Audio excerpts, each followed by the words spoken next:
লুকিয়ে লুকিয়ে বিয়ে খেতে গিয়ে পড়ে গেলাম ধরা। তো বিয়ে সিজন চলছে আর বিয়ে বাড়ির খাবার খাবো না তা কি হয়? এখন ইনভিটেশন থাকুক বা না থাকুক, তাই আজকে আমি চলে আসলাম একটি রিসেপশন পার্টিতে, যা হচ্ছিল গোলাপবাগান ম্যারেজ হলে।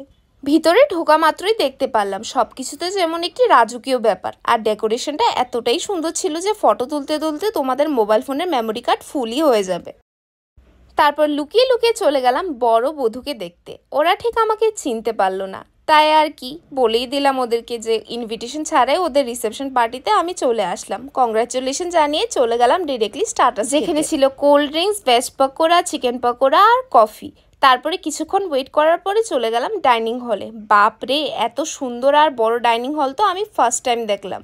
মেনুতে ছিল প্রথম ফ্রাইড রাইস, মিক্সড ডাল, বেগুনি আর আলু ঝুরির ভাজা, সাথে ছিল পনির বাটার মশলা যা অনেকটাই ক্রিমি ছিল। তারপরে ছিল কাতলা ভাপা, যার সাইজটা বেশ বড় ছিল। দেন ছিল আমার ফেভারিট চিংড়ি মাছ, যা খেতে অনেক ডিলিশিয়াস হয়েছিল। সাথে ছিল মাটন, যা খুবই সফট আর ডিলিশিয়াস ছিল। শেষ পাতে ছিল চাটনি আর আইসক্রিম। আইসক্রিমের প্রেজেন্টেশনটা আমার বেস্ট লেগেছে। আর লাস্টলি, বাঙালি বিয়ে বলে কথা, পানটাকে কি মিস করা যায়? সো এই রিসেপশন পার্টিতে আমি ইনভাইটেড ছিলাম গোলাপবাগান ম্যারেজ হল থেকে, যার ম্যানেজমেন্টে আছে শ্যামসুন্দর ডেকোরেটর অ্যান্ড ক্যাটারার। তোমরা চাইলে নিশ্চয়ই তোমাদের স্পেশাল ডের জন্য এই ম্যারেজ হলটি বুক করতে পারো। And for more details read the caption.